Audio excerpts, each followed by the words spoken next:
कि एक गांव था, वहाँ जलसा हुआ तो बड़े बड़े मौलाना आए जुब्बा साफा में। मस्जिद के इमाम रहे हाफिज जी। हाफिज जी देखें तो घबराने, कहीं लागत है आज मालूम निशा के नमाज न पढ़ावे पेवे कहा।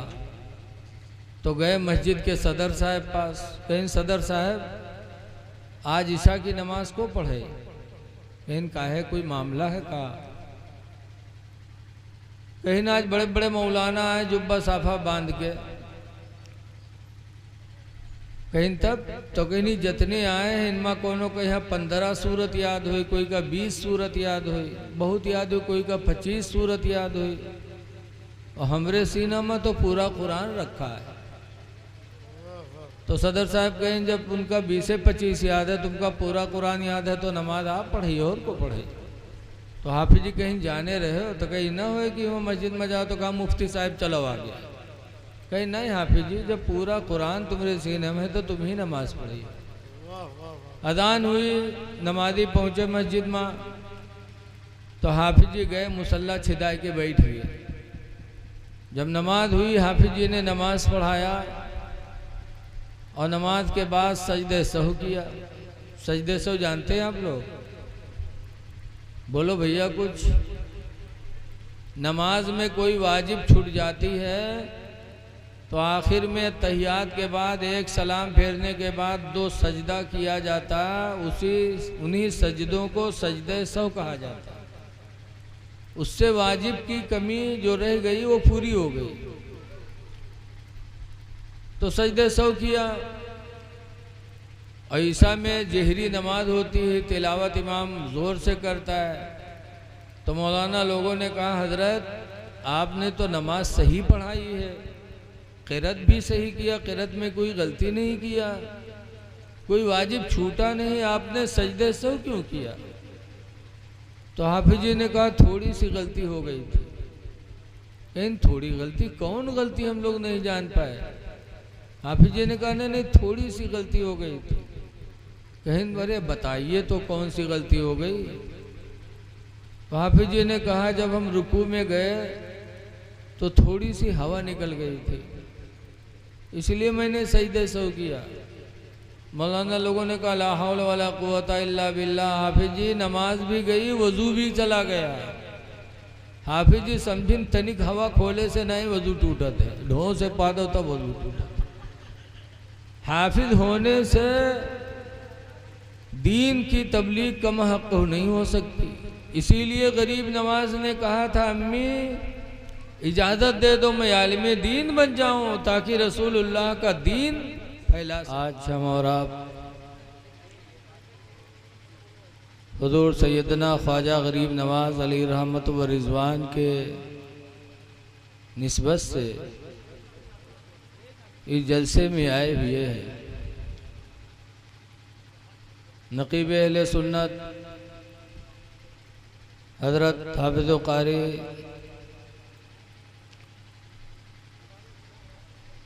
मसूदी साहब क़िबला,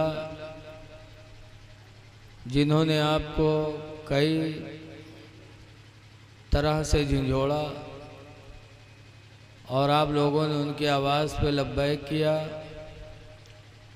हज़रत मुफ्ती तौहीद आलम साहब ने मुझसे कहा था कि बहुत देर तक बोलना है, लेकिन माहौल देखकर मैं बहुत परेशान था कि कैसे क्या होगा। फिर भी अल्लाह का शुक्र है कि आप लोगों ने हमारे हज़रत नाज़िम साहब की बात मानी और थोड़ा इकट्ठा हुए। मेरे बाद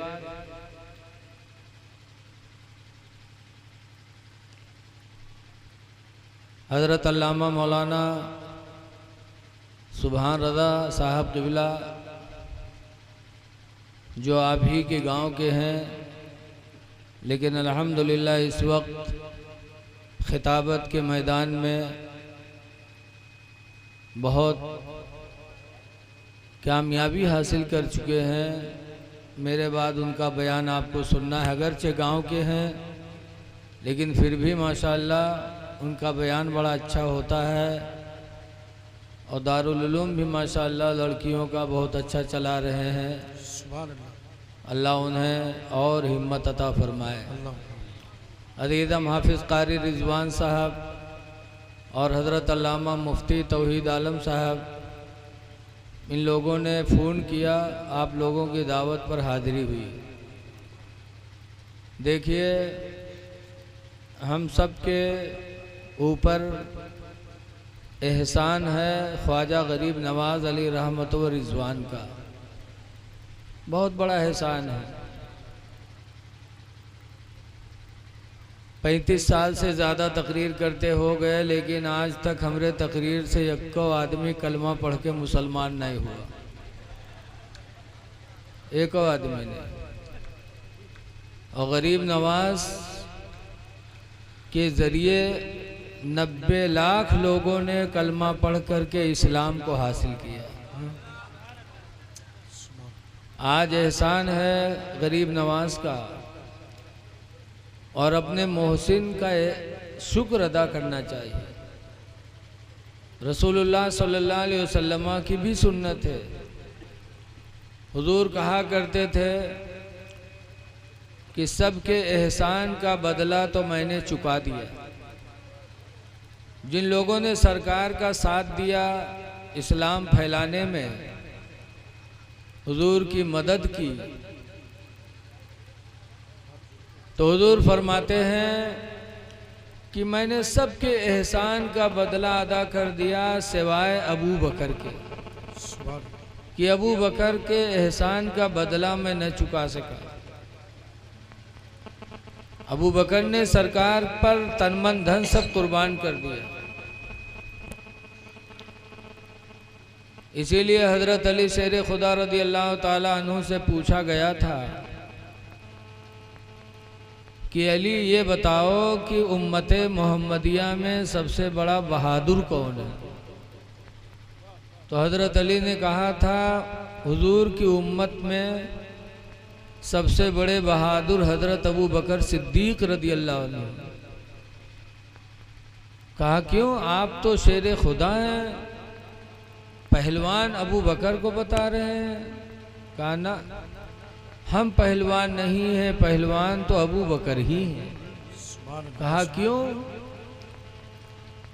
कहा बद्र की जब पहली लड़ाई इस्लाम के लिए हुई, उस लड़ाई में हम 313 थे, वो हजारों पे भारी थे, हजारों से भी ज्यादा थे वो लोग।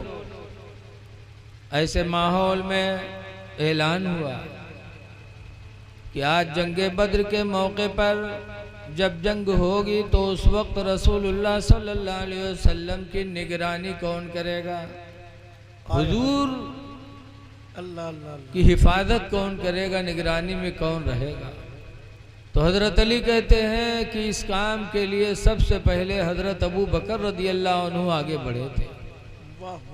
कहा था सरकार की निगरानी मैं करूंगा, और यही हुआ कि जंगे बद्र में हजरत अबू बकर रदी अल्लाह अन्हु तलवार लेके कभी हुजूर के आगे होते हैं, कभी पीछे होते, कभी दाएं कभी बाएं, कि कोई मेरे नबी पे हमला न कर सके। तो इसीलिए हुजूर कहा करते थे कि सबके एहसान का बदला तो मैंने चुका दिया सिवाय अबू बकर के, कि उनका बदला मैं न चुका पाया। पता चला अपने मोहसिन का एहसान मानना चाहिए। गरीब नवाज का एहसान हम सब पर है, रहती जिंदगी तक मुसलमान को एहसान मानना पड़ेगा। गरीब नवाज मदरसे में हाफिजा पढ़ते थे। जब हाफिज हो गए और उनके अब्बा का इंतकाल हो गया, और उनके अब्बा पंचक्की चलाते थे। पंचक्की जाना तो आप लोग? अरे गेहूं पीसते थे, तेल पेरते थे, पंचक्की चलाते थे। अब्बा का इंतकाल हो गया तो उनकी माँ ने कहा, बेटा तुम्हारे वालिद पंचक्की चलाते थे, इंतकाल हो गया, बेटा पढ़ाई छोड़ दो, अब घर का काम देखो। तो गरीब नवाज हाफिज हो गए थे तो पंचक्की चलाने लगे।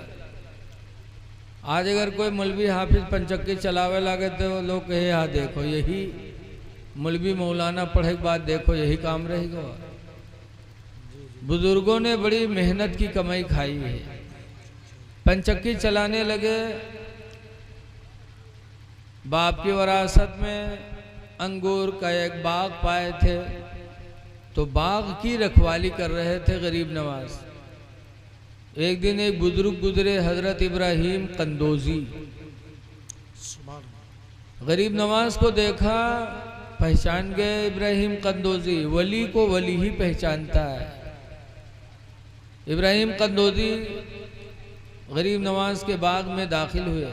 गरीब नवाज ने जैसे देखा, चादर बिछाई, इब्राहिम कंदोजी को बिठाला,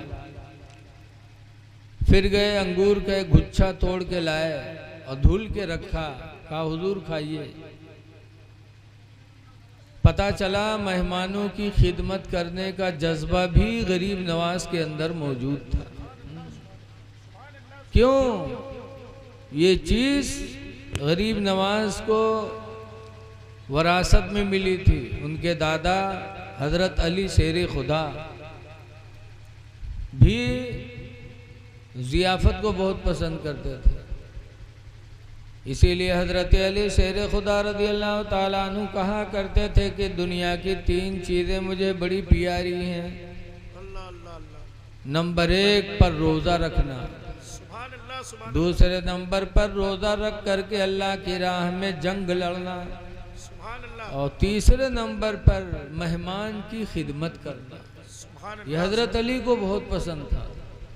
तो गरीब नवाज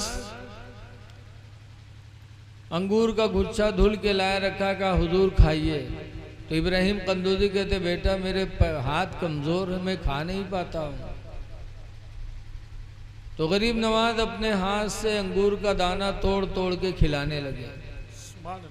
जब गरीब नवाज खिलाते रहे, वो खाते रहे, जब खा चुके तब इब्राहिम कंदोजी ने कहा, बेटा मेरे जेब में रोटी का टुकड़ा है, निकालो। निकाला, कहा एक लुकमा मेरे मुंह में रखो। गरीब नवाज ने उसमें से एक नवाला इब्राहिम कंदोजी के मुंह में रखा, चबुलाया। चबुलाने के बाद फरमाया, बेटा मुंह खोलो। गरीब नवाज ने मुंह खोला तो इब्राहिम कंदोजी ने अपने मुंह का चबाया हुआ लुकमा उनके मुंह में उगल दिया।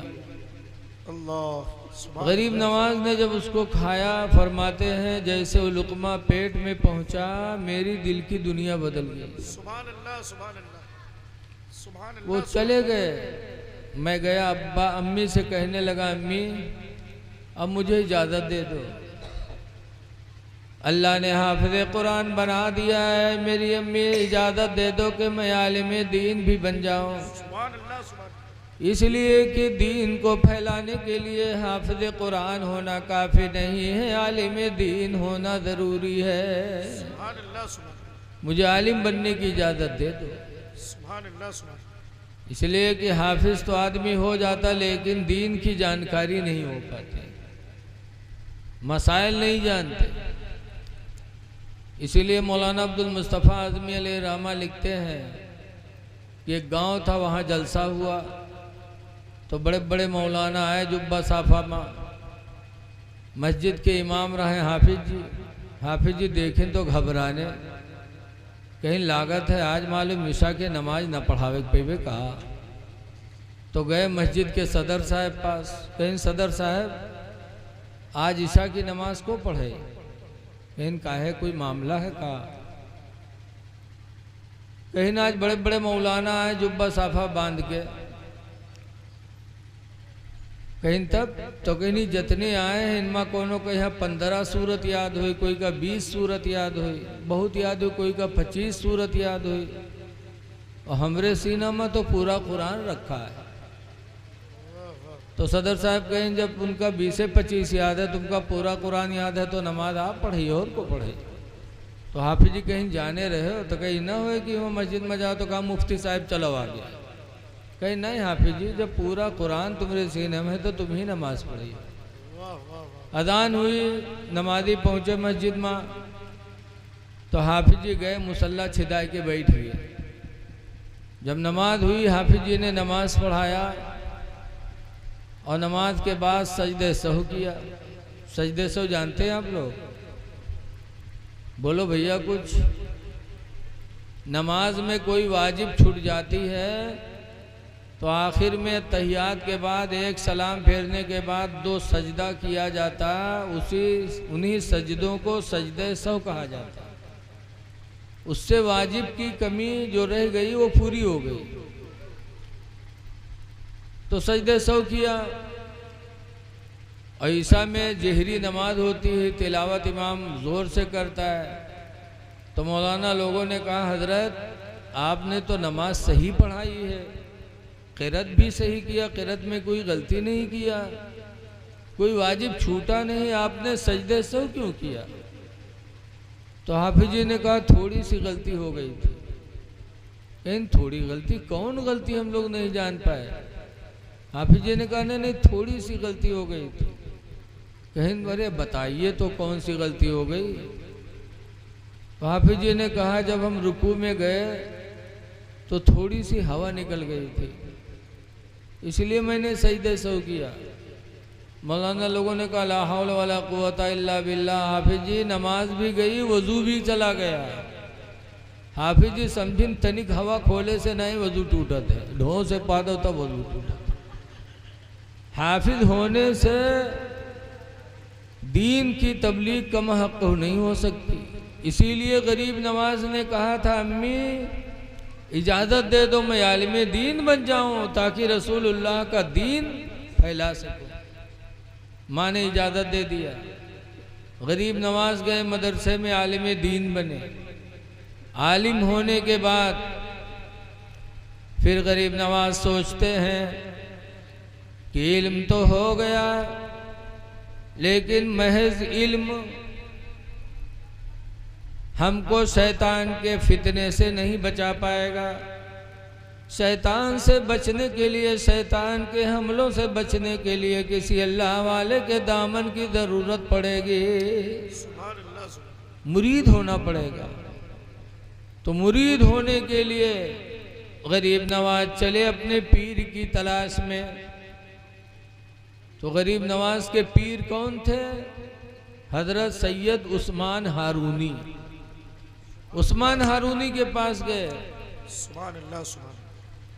कहा हुजूर मुरीद कर लीजिए, मैं मुरीद होने आया हूँ। उस्मान हारूनी ने कहा ऐसा नहीं, आपको परखेंगे, आप इस लायक हैं कि नहीं हैं। तो परखने लगे।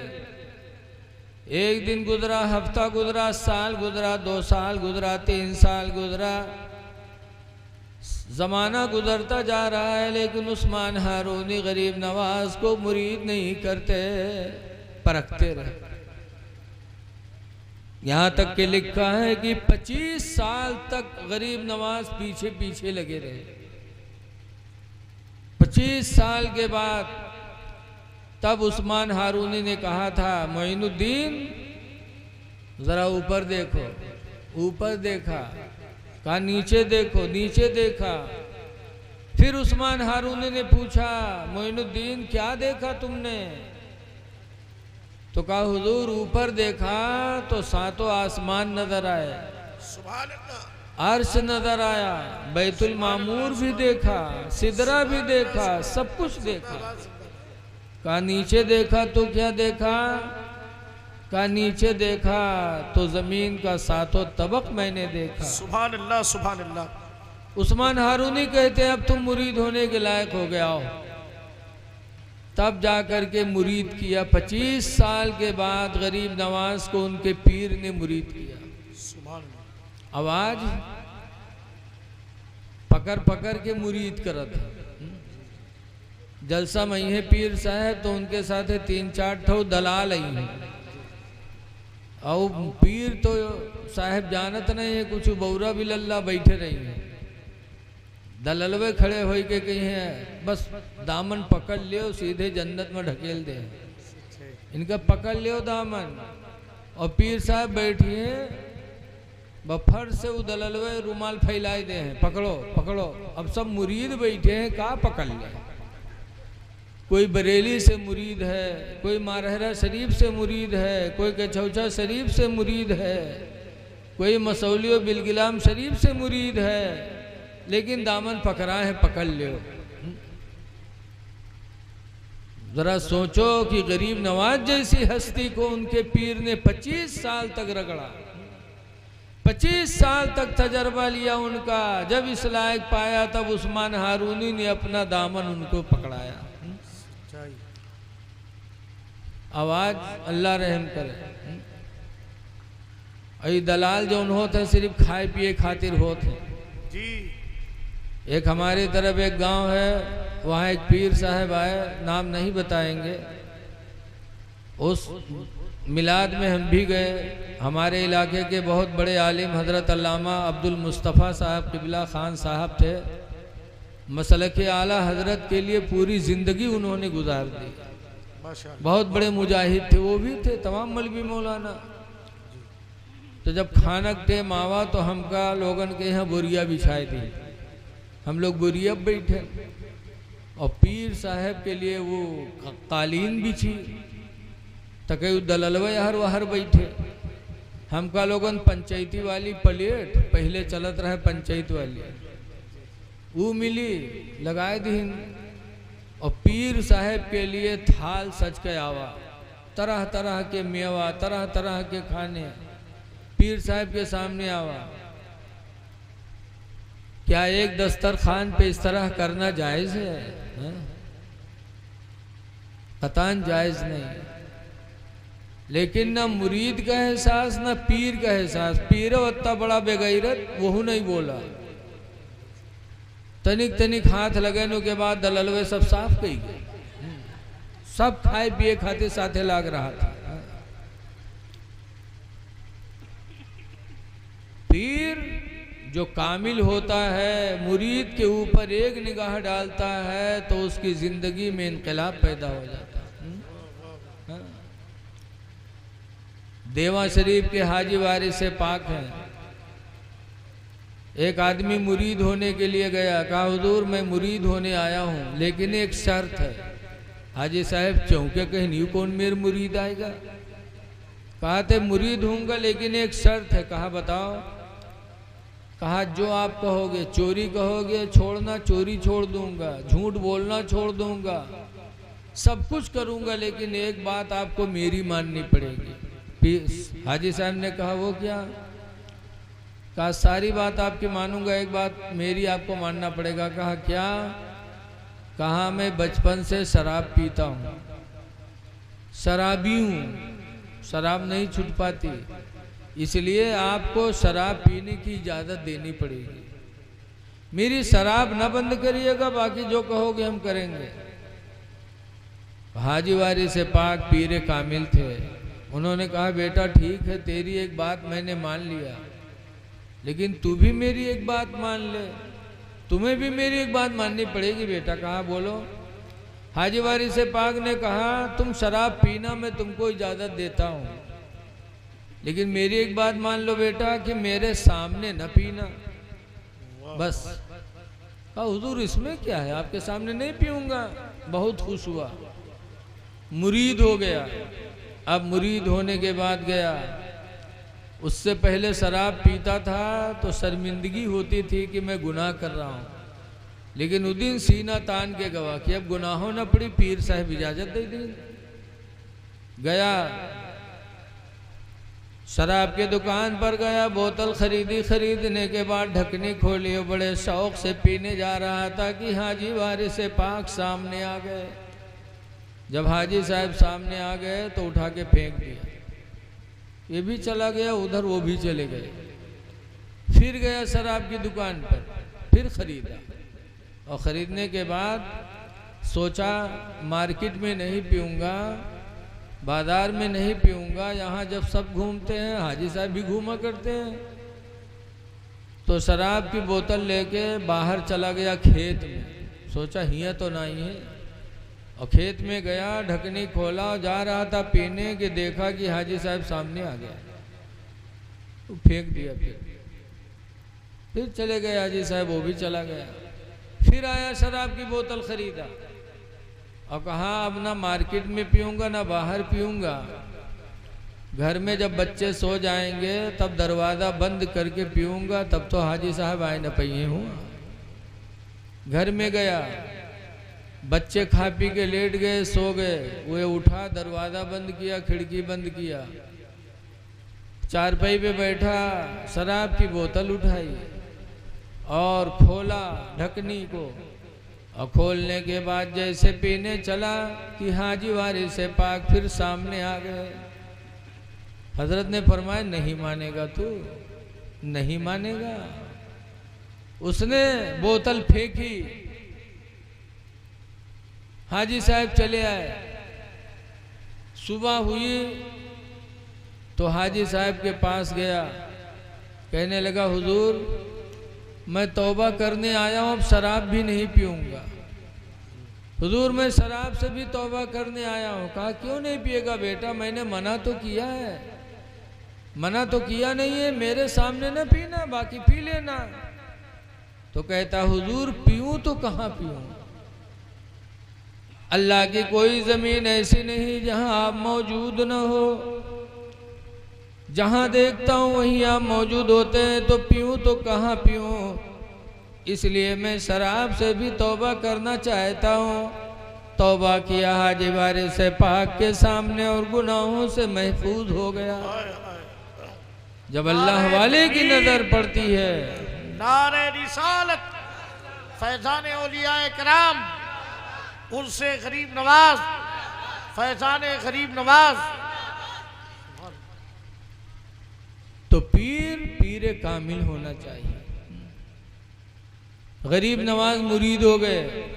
मुरीद होने के बाद उनके पीर हज में लेके गए और मक्का से फारिग होके जब मदीना आए, रोज़े रसूल पे हाजिर हुए।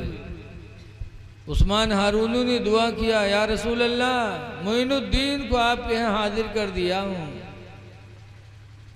तो कब्र रसूल से आवाज़ आई कि मोइनुद्दीन तुम हिंद चले जाओ, हिंदुस्तान में तुम्हारी ज़रूरत है।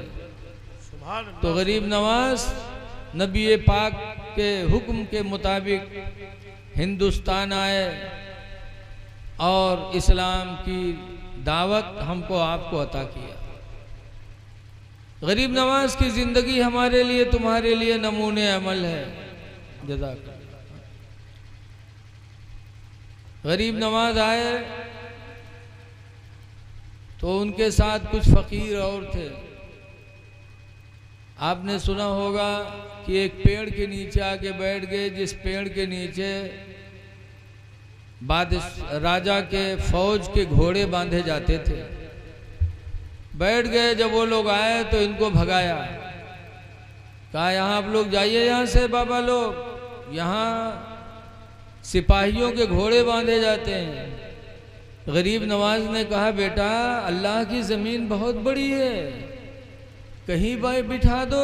कहा नहीं यहीं बैठेंगे, हटो। तो गरीब नवाज ने उनसे लड़ाई नहीं किया था, जिद नहीं किया था। गरीब नवाज ने सब्र किया था, सब्र करके उठे चले गए। फरमाया ठीक है तुम्हारे घोड़े ही बैठेंगे।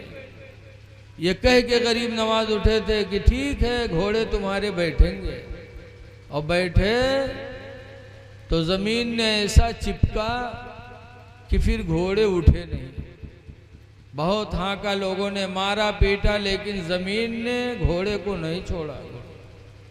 माफी मांगी गरीब नवाज से, माफ किया तो जमीन ने घोड़ों को छोड़ दिया। सब्र किया गरीब नवाज ने, झगड़ा नहीं किया, सब्र किया तो उसका सिला वो मिला कि लोगों ने माफी मांगा। आज हम सब्र नहीं करते, गरीब नवाज के मानने वाले हैं, थोड़ी थोड़ी बात के लिए हम झगड़ा करने लगते हैं। एक बात सोचो कि जब रसूलुल्लाह की उम्मती गरीब नवाज की ज़बान में ये असर कि कह दिया तुम्हारे घोड़े ही बैठेंगे, तो घोड़े चिपक गए, उठे नहीं। जब गरीब नवाज के ताकत का ये आलम है तो रसूलुल्लाह की ताकत का क्या आलम होगा। सुभान अल्लाह, सुभान अल्लाह। हुजूर ने भी फरमाया था हिजरत की रात में, जब मक्का छोड़ा था सरकार ने, मदीना जा रहे थे, तब मक्का के लोगों ने कहा था जो मोहम्मद को पकड़ के लाएगा 100 ऊंट उसको इनाम में दिया जाएगा। तो पकड़ने के लिए बहुत चले थे, उसी में एक सुराका भी चले थे 100 ऊंट की लालच में। और जब हुजूर के पास पहुंचे थे, हमला करना चाहते थे, तो अल्लाह के रसूल ने ज़मीन से कहा था या अर्दो खुज़ी, ऐ ज़मीन तू इसको पकड़ ले। तो सुराका का घोड़ा ज़मीन में धंस गया था। पता चला इस ज़मीन पर भी अल्लाह वालों की हुकूमत है। इसीलिए हम आला हजरत इमाम अहले सुन्नत रज़ी अल्लाह अन्हु को मानते हैं कि उन्होंने वो अकीदा हमारे सामने रखा जो कुरान और हदीस के मुताबिक था। सुभान अल्लाह, सुभान अल्लाह। नबी का मर्तबा कितना बुलंद होगा जब गरीब नवाज का मर्तबा इतना बुलंद है। इसीलिए आला हजरत फरमाते हैं कि अर्श के अक्ल दंग है, चरख में आसमान है। अर्श की अक्ल दंग है, चरख में आसमान है। और जाने मुराद अब किधर, हाय तेरा मकान है। गरीब नवाज सब्र किए, तो सब्र के बदौलत अल्लाह ने उन्हें कामयाबी अता फरमाई। फिर फौज ने अना सागर तालाब पे कब्जा जमा लिया कि इन फकीरों को पानी नहीं पीने दिया जाएगा। गरीब नवाज ने उन पहरादारों से भी लड़ाई नहीं किया, पानी के लिए जिद नहीं किया कि पानी पी के रहेंगे, बल्कि गरीब नवाज ने कहा ठीक है तुम्हारा कब्जा है तो तुम पियो। सब्र किया और हुक्म दिया ना सागर के पानी को, तो चंद मिनटों में गरीब नवाज के एक पियाले के अंदर पूरा तालाब का पानी सिमट के चला आया। पानी बंद करने वालों पे ही पानी बंद हो गया। पानी के लिए तरसने लगे तो फिर माफी मांगा गरीब नवाज से, तो फिर माफ कर दिया, तो अना सागर का पानी फिर अना सागर में पहुंच गया। हमें गरीब नवाज की ऐसे ही उर्स करना, उर्स हम करते हैं लेकिन उससे हम जिंदगी संवारने की भी कोशिश करें कि गरीब नवाज जिद्दी नहीं थे कि नहीं जिद पे अड़ गए हों, बल्कि ठीक है करो, सब्र किया तो सब्र का बदला गरीब नवाज को वो मिला कि हर मोड़ पे गरीब नवाज कामयाब होते चले गए। और आज हम जिद्दी हो गए, जिद करते हर मामले में। जिद न करो, अगर तुम्हारे पड़ोसी की बुनियाद उठ रही है, अगर 4 इंच तुम्हारी तरफ बढ़ रहा है तो झगड़ा न करो, सब्र कर लो कि ठीक है भाई तुम बना लो, उसका फल तुमको ये मिलेगा। हदीस पाक में मन अखज़ा शिब्रम मिनल अर्दि ज़ुल्मा, जिसने एक बित्ता जमीन किसी की जुल्म के तौर पर लिया तो दूर फरमाते वही जमीन 7 तबक तक क़यामत के दिन उसके गले में तौक बना के डाली जाएगी और कहेगी वो जमीन ले मैं तेरी जमीन हूँ, ले मैं तेरी जमीन हूँ। तो आज हम इंच इंच के लिए झगड़ा करते हैं, फिर हम सब्र कहाँ करने वाले हुए। लिहाजा है लोगों, अगर नाली बनने लगे तो 2 इंच 3 इंच के लिए लड़ाई न करो, जिद न करो, गरीब नवाज की जिंदगी सामने रखो, सब्र करो। लेकिन आज हम जिद करते, जिद की बुनियाद पे हम रुसवा हो जाते। एक जिद्दी का वाक़या मौलाना अब्दुल मुस्तफ़ा आज़मी अलैहि रहमा ने बयान किया है कि एक नवाब साहब थे, उनके ससुराल से दावत आए तो उनका एक नौकर था बुद्धू। नवाब साहब ने बुद्धू से कहा बुद्धू ससुराल से दावत आई है, चलना था। कहा चलिए चला जाए। कहाँ जाता, लेकिन मेरा पैजामा बहुत गंदा है। तो बुद्धू ने कहा मेरा पैजामा साफ है, आप मेरा पैजामा पहन लो, मैं आपका पहन लूँ, मैं नौकर चाकर आदमी, मेरे पास सब चल जाएगा। नवाब साहब ने कहा नहीं यार, अगर गांव ससुराल वालों को मालूम हो गया कि नवाब अपने बुद्धू का पैजामा पहन के आए तो कितनी बड़ी बेइज्जती होगी।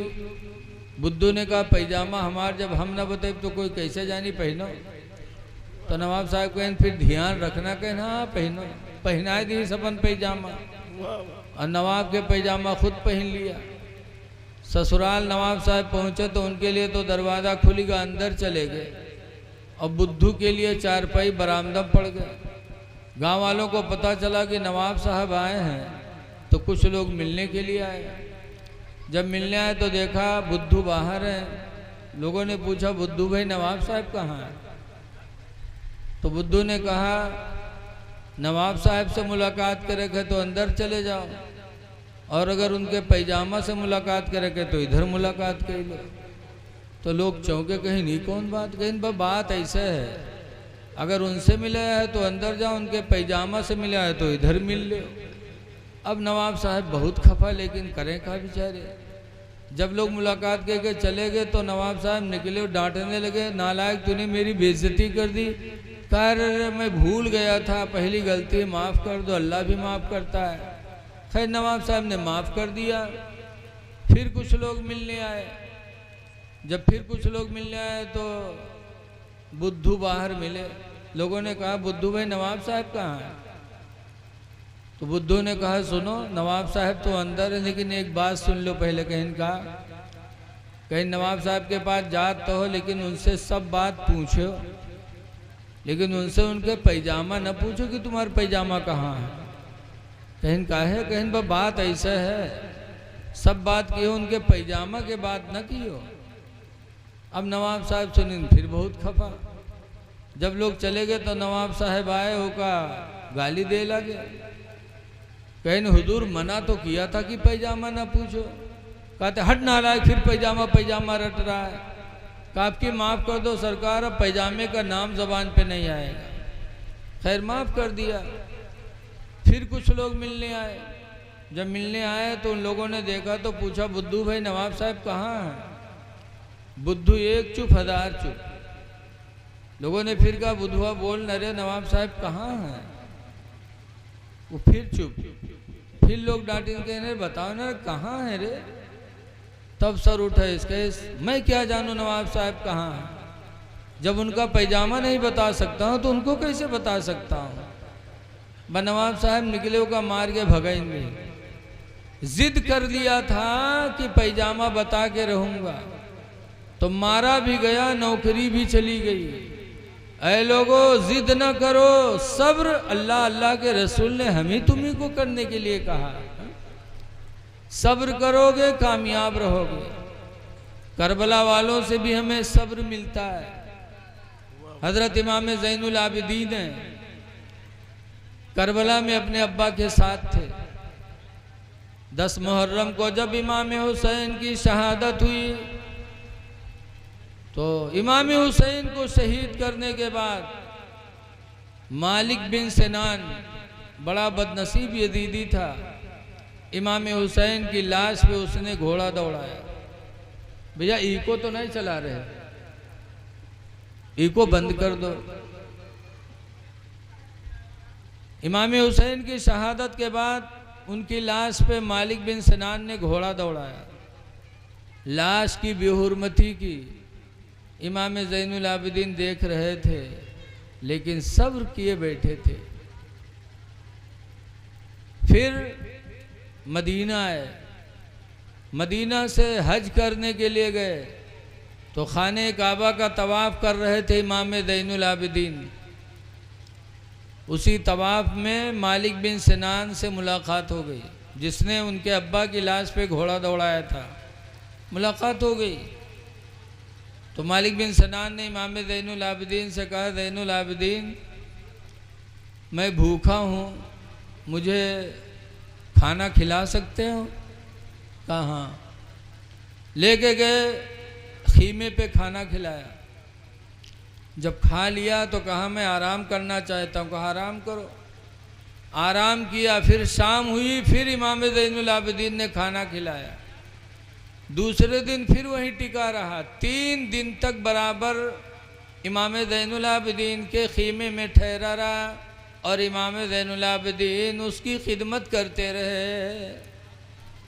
3 दिन के बाद जब उसने कहा मैं अब वापस जा रहा हूँ घर, तब इमाम ज़ैनुल आबिदीन ने पूछा था कि तुम मेरे मेहमान हो, घर जा रहे हो तो कोई सवारी है कि नहीं है? कहा नहीं, सवारी तो नहीं है। तब ज़ैनुल आबिदीन ने कहा था तुम मेरे मेहमान हो और मेरे नाना रसूलुल्लाह मेहमानों की बड़ी इज्जत करते थे। तुम पैदल न जाओ, मैं अपना घोड़ा तुमको नजराना देता हूँ। इमाम ज़ैनुल आबिदीन ने अपना घोड़ा अपने दुश्मन को दे दिया। जब वो चला घोड़े पे बैठकर, तब फिर इमाम ज़ैनुल आबिदीन कहते हैं ज़रा रुको। गए खीमे में और एक थैले में दिरहम दीनार भर के लाए। दिरहम चांदी का रुपया, दीनार सोने का रुपया। दिरहम और दीनार एक थैले में लेकर आए और मालिक बिन सिनान को दिया। कहा लो ये भी ले लो, ये भी मेरे नाना रसूलुल्लाह की सुन्नत है कि मेरे नाना जब मेहमान को रुखसत करते थे तो तोहफा भी दिया करते थे, ये तोहफा भी ले लो। तब मालिक बिन सिनान ने ताज्जुब किया। तब उसने पूछा था ज़ैनुल आबिदीन शायद तुम मुझे पहचान न पाए। तब ज़ैनुल आबिदीन ने कहा था तुम्हें नहीं पहचानूंगा, खुदा की कसम तुम्हें तो क़यामत तक नहीं भूलूंगा। तुम मालिक बिन सिनान तुम ही तो हो कि करबला में मेरे बाप को शहीद किया, मेरे भाइयों को शहीद किया और शहादत के बाद तुमने मेरे बाप की लाश पे घोड़ा दौड़ाया। मेरे सामने मेरे बाप के लाश की बेहुरमती की, मैं तुम्हें नहीं पहचानूंगा। ऐ मालिक बिन सिनान मैं तुम्हें कभी भूलने वाला नहीं हूँ, मैं तुम्हें खूब पहचानता हूँ। तब वो कहता है ताज्जुब है कि पहचान भी रहे हो और इसके बावजूद 3 दिन से मेरी खिदमत भी कर रहे हो, जा रहा हूँ तो सवारी का घोड़ा भी दे रहे हो, जिंदगी गुजारने के लिए मालो दौलत भी दे रहे हो। ताज्जुब है, जब पहचाना था तो तुमको बदला लेना चाहिए था और तुमने बदला नहीं लिया। तब ज़ैनुल आबिदीन ने कहा था कि क्या बदला ले लो, कोई बदला नहीं। जो तुम्हारे घर वालों ने तुमको तालीम दी थी, सिखाया था, वो तुमने करबला में हम लोगों के साथ किया। और जो मेरे घर वालों ने मुझे तालीम दी है वह मैं तुम्हारे साथ कर रहा हूँ। ये नबी करीम का घराना है कि दुश्मन के साथ ही अच्छा बर्ताव, कि खिला भी रहे हैं, सवारी का घोड़ा भी दे रहे हैं और जिंदगी गुजारने के लिए मालो दौलत भी दे रहे हैं। ऐ लोगों, हमें अहले बैत से बहुत कुछ मिलता है। सब्र करो और बदला लेने के लिए न सोचो, सारा मामला खुदा के हवाले कर दो। इसीलिए इमाम हसन को जब जहर दिया गया, खून की उल्टी होने लगी, तब इमाम हुसैन ने पूछा था भाईजान किसने आपको जहर दिया, नाम बता दो उसका। इमाम हसन ने कहा था भाई हुसैन नाम पूछ के क्या करोगे। कहा भाईजान नाम बता दो, मैं आपका बदला लूंगा उससे। तो इमाम हसन ने कहा था हुसैन तुमसे बेहतर बदला लेने वाला मेरा खुदा है, मैंने सारा मामला अपना खुदा के हवाले कर दिया है, सबसे बेहतरीन बदला लेने वाला खुदा है। इमाम हसन ने नाम नहीं बताया। ऐ लोगों, आप पर भी कोई जुल्म करे तो बदला न लो, सब्र करो। सब्र का अंजाम बहुत बड़ा होता है और जालिम का जुल्म जालिम को बर्बाद करेगा। नमरूद बादशाह था, कितना बड़ा बादशाह था, लेकिन जब इब्राहीम अलैहिस्सलाम को जलाने के लिए उसने आग जलवाया था तो एक मच्छर उस आग की लौ में, मच्छर की टांग, एक टांग जल गई थी, एक पर जल गया था, इतनी तेज आग थी। तो उसका एक टांग जला, एक पर जला। तब वो मच्छर रोया था, कहा था या अल्लाह मैंने कौन कसूर किया कि इस जालिम ने मुझे आग में जलाया। अल्लाह तब अल्लाह ने फरमाया था मच्छर तू घबराना, मैं तुझे वो ताकत दूंगा कि तेरी वजह से नमरूद हिलाक हो जाएगा। वाह वाह वाह। और फिर अल्लाह ने उस मच्छर को वो ताकत दी कि नमरूद के नाक से अंदर घुस गया। 400 साल तक नमरूद के दिमाग में वो मच्छर काटता रहा, 400 साल तक। और मच्छर के काटने की वजह से नमरूद कहीं दीवार पे सर मारता था तो सुकून मिलता था, कहीं खंभे से सर टकराता था तो सुकून मिलता था, कभी जूता मारता था तो सुकून मिलता था, जूता मरवाता था तब सुकून मिलता था। 400 साल तक मच्छर ने काटते काटते और उसको हिलाक कर दिया। तो जालिम का अंजाम बहुत ख़राब होता है। कोई न सोचे कि हमारी हुकूमत है हम कुछ भी कर डालें। सद्दात ने 700 साल तक बादशाही की थी। सद्दात बादशाह पूरी दुनिया का बादशाह था। 700 बरस उसने बादशाही की। और जब खुदाई का ऐलान कर दिया तो ये कीड़ा कितना बड़ा होता है, कीड़ा अल्लाह ने उसकी गर्दन के नस में पैदा फरमा दिया। वो कीड़ा ऐसा काटा कि काटते काटते सद्दात को हिलाक कर दिया। तो जालिम का अंजाम बहुत ख़राब होता है। कोई ये ना सोचे कि हम हुकूमत में हैं हम कुछ कर डालें। याद रखो जुल्म का अंजाम बहुत ख़राब होता है। सब्र करो। हमें नबी करीम सल्लल्लाहु अलैहि वसल्लम ने सब्र की तालीम दी है। कुरान भी कहता है इन्नल्लाह माअस साबिरीन, बेशक अल्लाह सब्र करने वालों के साथ है। इसीलिए नबी ने सब्र किया तो कैसा कामयाब हुए। कहने वाले ने कहा है कि सलाम उस पर कि जिसने बादशाही में फ़कीरी की, सुभान अल्लाह सुभान अल्लाह। और सलाम उस पर कि जिसने गालियाँ सुन कर दुआएं दी। ऐ नौजवानों, आज हमारे नौजवान कमेटी अल्हम्दुलिल्लाह सर पे साफा बांधे हुए हैं, बड़े अच्छे लग रहे हैं। लेकिन काश अगर दाढ़ी भी चेहरे पर होती तो नूरुन अला नूर था। वाह वाह वाह। ऐ मेरे नौजवान बच्चों, इस जवानी में दाढ़ी आपके चेहरे पे बड़ी अच्छी लगेगी। वाह वाह वाह। आप माशाअल्लाह बम्बई जाते होंगे, वहाँ के मेमन के बच्चों को देखते होंगे। मेमन मुसलमानों में एक ऐसी कौम है जो दौलतमंद भी होती है, उनके बच्चे हसीन व जमील होते हैं। माशाअल्लाह माशाअल्लाह। हुस्न भी है मेमनों में, दौलत भी बेशुमार है। और उनके बच्चे अल्हम्दुलिल्लाह दाढ़ी नहीं बनवाते, पूरी दाढ़ी रखते हैं, जुब्बा पहन करके मस्जिद में नमाज पढ़ने आते हैं। लगता है कि कोई ये शेखुल हदीस है या कोई आलिम दीन है, लेकिन तिजारत कर रहे हैं और हैं दीनदार। मैं अपने नौजवान कमेटी से गुजारिश करूंगा कि गरीब नवाज कमेटी के लश्कर हो। लश्कर ही का तो ऐलान हुआ था अभी, और लश्कर गरीब नवाज की कैसी थी, फ़कीरों की लश्कर थी। सहाबा नबी करीम के लश्कर थे। 1,40,000 सहाबा नबी के साथ हज्जतुल विदा में थे, लेकिन किसी सहाबी के चेहरे से दाढ़ी गायब नहीं थी। हर सहाबी दाढ़ी वाले थे। लेकिन आज अफसोस है, अल्लाह रहम करे। बहुत पहले मैं आया था गोंडा तकरीर करने, तो एक लौंडा हमें मोटरसाइकिल पर बैठाए के लेके चला।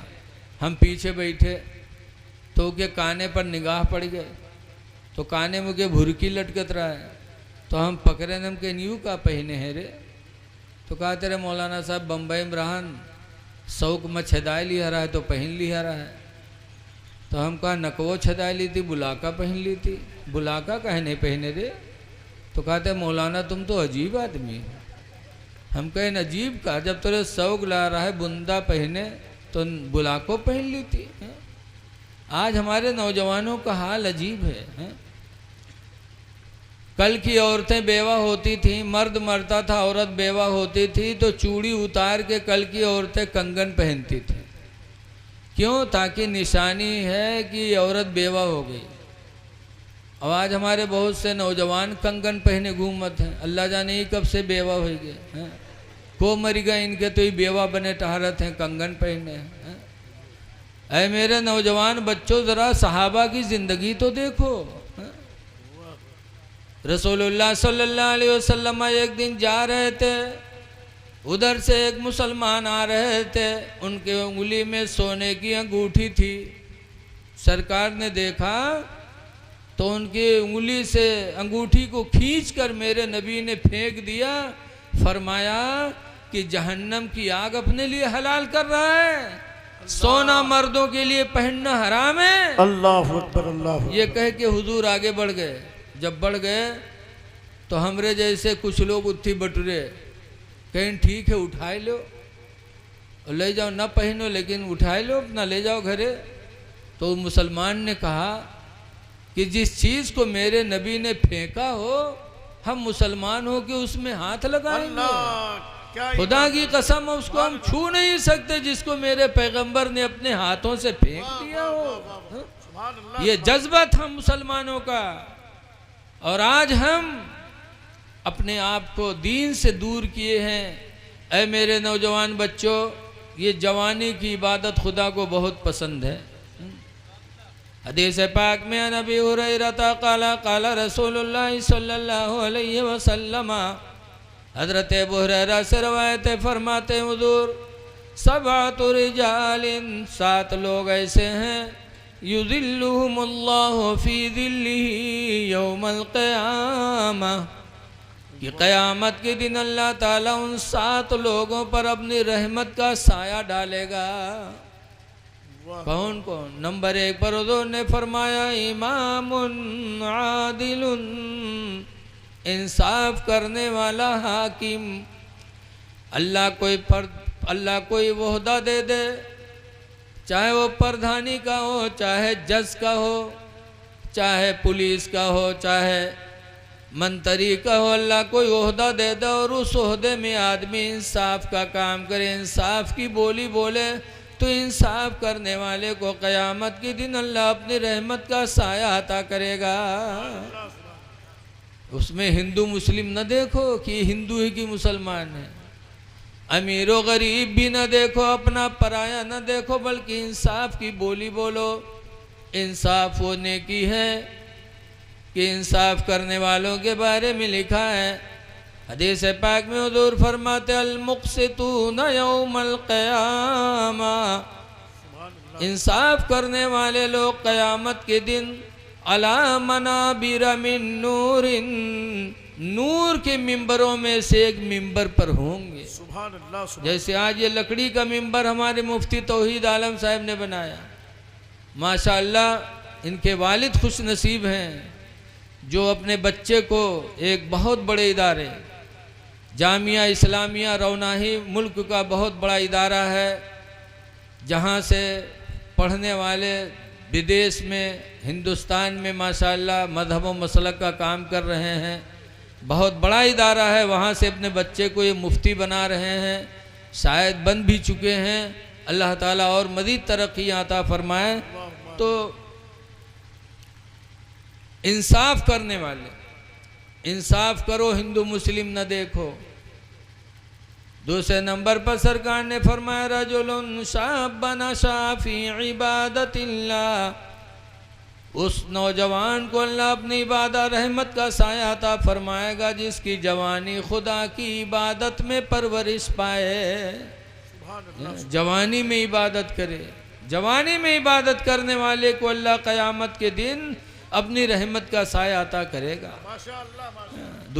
तीसरे नंबर पर हुज़ूर फरमाते हैं, रजुलुन क़ल्बुहु मुअल्लिक़ुम बिल मस्जिद, वो आदमी जिसका दिल मस्जिद से लगा रहे, इज़ा ख़रजा मिन्हु हत्ता यऊद इलैहि, कि जब नमाज पढ़ करके मस्जिद से निकले तो दिल मस्जिद की तरफ इस तरह लगाए रखे यहाँ तक कि दूसरी नमाज के लिए वापस चला जाए। अल्लाह अल्लाह अल्लाह तो ऐसे आदमी को अल्लाह क़यामत के दिन रहमत का साया अता करेगा। सुभान अल्लाह सुभान। लेकिन आज हम मस्जिदों से दूर हैं? मौलाना अब्दुल मुस्तफ़ा आदमी लिखते हैं कि एक मस्जिद के मौलवी साहब मस्जिद के आंगन में टहल रहे थे, इत्तेफाक से एक बैल मस्जिद के अंदर घुस गया। तो मौलवी साहब उठाइन लाठी पीट के भगाए दीन। तो बैल का मालिक पहुंचा, कहा अरे मौलवी साहब आपने मेरे जानवर को मार दिया। कहा अरे मस्जिद में घुस आया था। तो उसने कहा अरे मौलवी साहब बैल ही तो है, बैल है चला आया, मुझे कभी आपने देखा?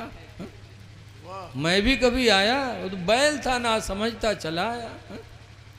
आज हाल ये मुसलमान का कि मस्जिद से दूर फिर अल्लाह की रहमत का उम्मीदवार बना बैठा है। अल्लाह तौफीक दे, मस्जिदों को आबाद करो। चौथे नंबर पर हुज़ूर फरमाते रजुलानी तहब्बान लिल्लाह, वो दो आदमी जो अल्लाह को राज़ी करने के लिए आपस में दोस्ती करें। इज्तमा अलैहि व तफर्रका अलैहि, अल्लाह ही की रज़ा के लिए दोस्ती करें और अल्लाह ही की रज़ा के लिए दुश्मनी करें। दुश्मनी भी काम आती है। जैसे कोई शराबी है, जुआड़ी है, बदअकीदा है, तो हम उससे दूर रहें। ये दूरी भी हमारे आपके लिए क़यामत के दिन अल्लाह की रहमत का साया दिलाएगी।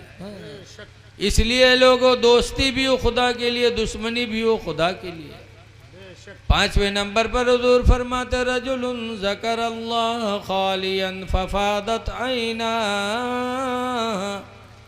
वो आदमी जो तन्हाई में खुदा को याद करे, इतना याद करे, इतना याद करे अल्लाह को कि फफादत ऐना, कि उसके आँखों से आंसू निकल पड़े, रो दे तन्हाई में याद करके। वो रोना ऐसा अमल होगा कि क़यामत के दिन अल्लाह की रहमत का साया उसे नसीब होगी। छठे नंबर पर हुज़ूर फरमाते हैं रजुलुन दातुहु इम्रातुन ज़ातु हस्बिन व जमाल, कि छठे नंबर पर वो नौजवान है जिसको कोई खूबसूरत औरत तन्हाई में बुलाए ज़िना के लिए। फ़क़ाल इन्नी अख़ाफ़ुल्लाह, तो नौजवान कह दे मैं अल्लाह से डरता हूँ, तुम्हारे करीब नहीं आऊँगा। ऐसी हालत में ज़िना से बचने वाले इंसान को अल्लाह क़यामत के दिन अपनी रहमत का साया अता करेगा। सातवें नंबर पर है रजुलुन तसद्दक़ सदक़तन फ़अख़फ़ाहा, वो आदमी जो अल्लाह की राह में सदका दे, ज़कात दे, खैरात दे, फ़अख़फ़ाहा, तो उसको छुपा के दे।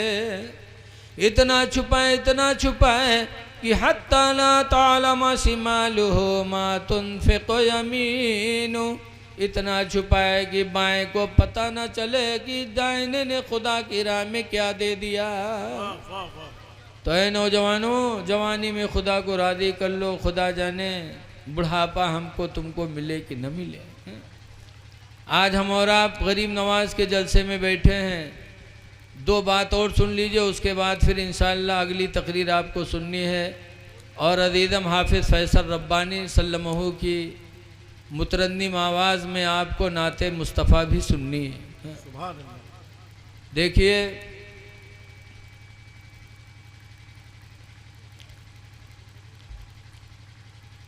आज हम और आप बेरहमी के शिकार हैं। हमारे वहाँ मिहीपुरवा एक कस्बा है, बहुत मशहूर, वहाँ की इंटर कॉलेज है सरबोदे उसका नाम है।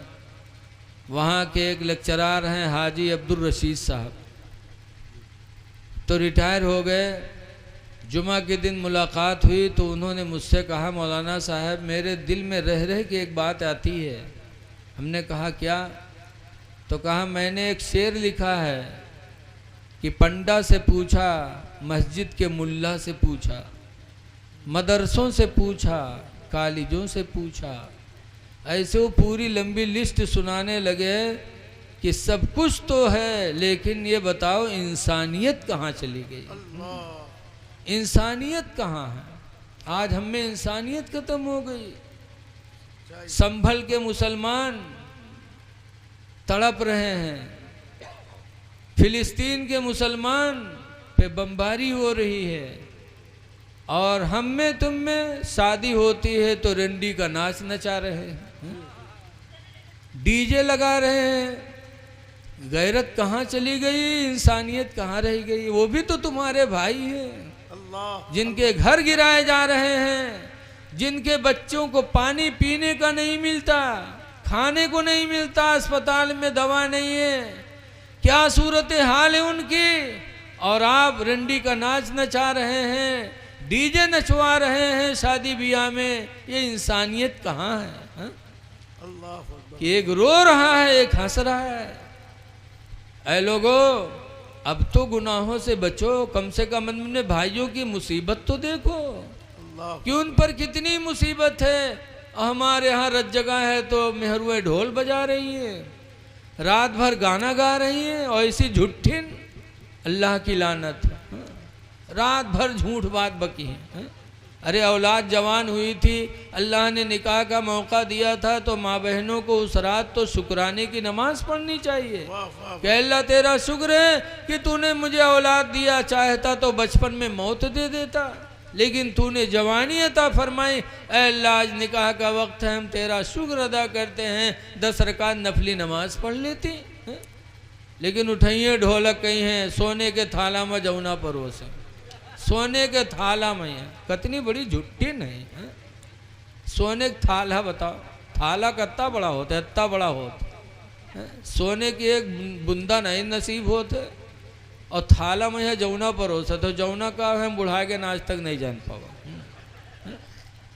ऐ मेरी माँ बहनों, तुम सोचती नहीं हो, एहसास नहीं है कि तुम्हारी बहनों पे फिलिस्तीन में क्या हो रहा है, दुनिया में क्या हो रहा है, और तुम ढोलक बजा बजा के मस्तियां कर रही हो।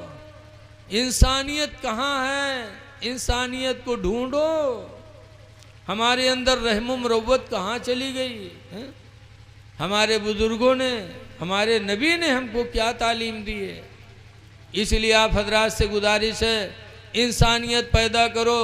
हिंदू मुसलमान न देखो, कोई भूखा हो, चाहे हिंदू हो चाहे मुस्लिम, तो उसको खाना दे दो।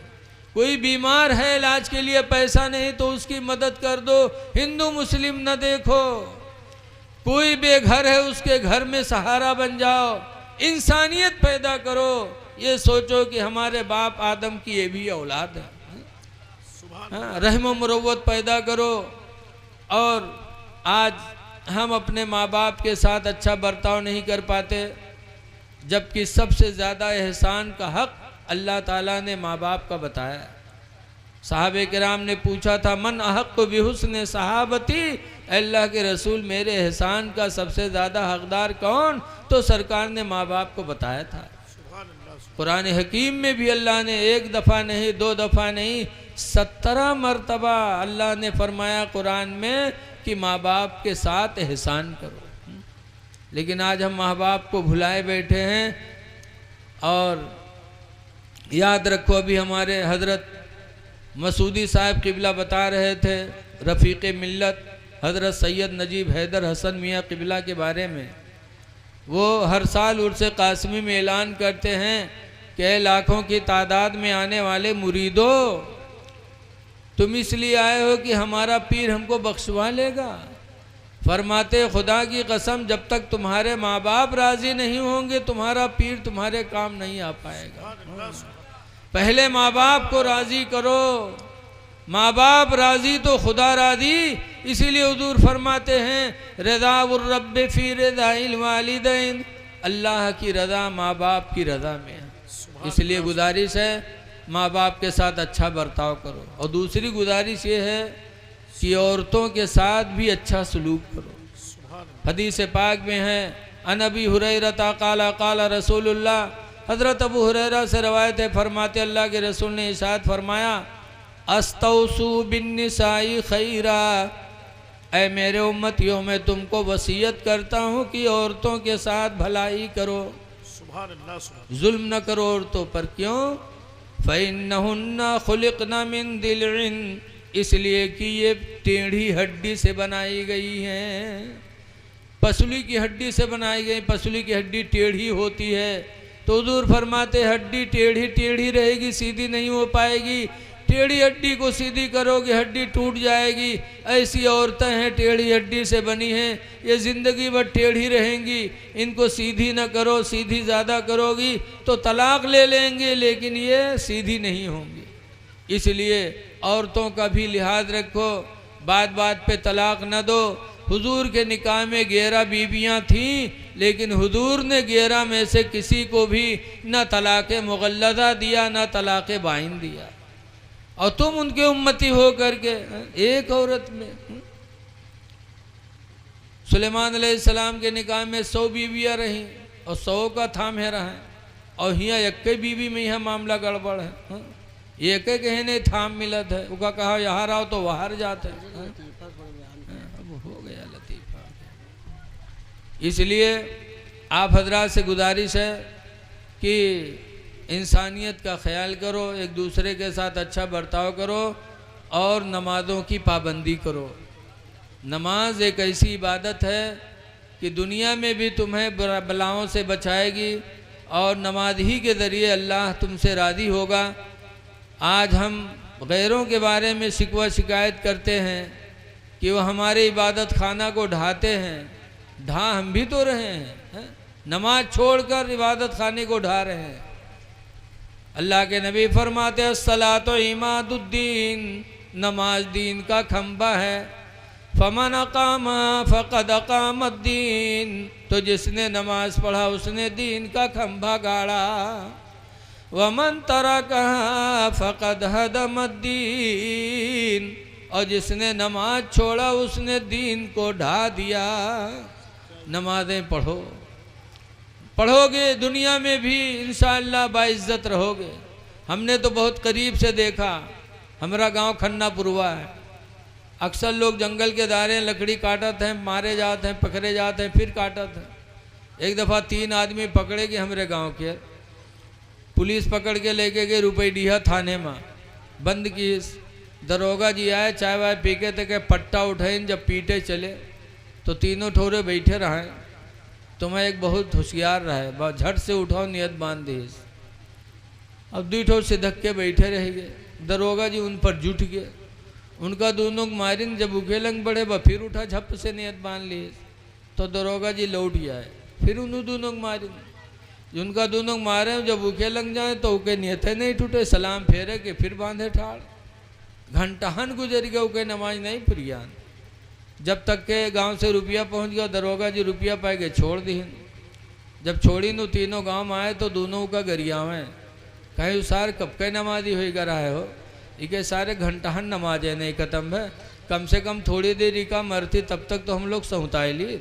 लेकिन अल्लाह जाने सार कौन नमाज पढ़े शुरू कर दी इसरा, इके घंटाहन नमाजें नहीं पुरियान। उसने नमाज पढ़ा था दरोगा जी के मार से बचने के लिए, तो बच गया। अगर सच्ची नमाज पढ़ा होता तो दरोगा जी के मार से बचा ही था, आखिरत में अल्लाह के अज़ाब से भी बच जाता। ऐ लोगों, नमाजें पढ़ो। नमाज हमारे तुम्हारे लिए बख्शवाने का ज़रिया है, इज़्ज़त पाने का ज़रिया है।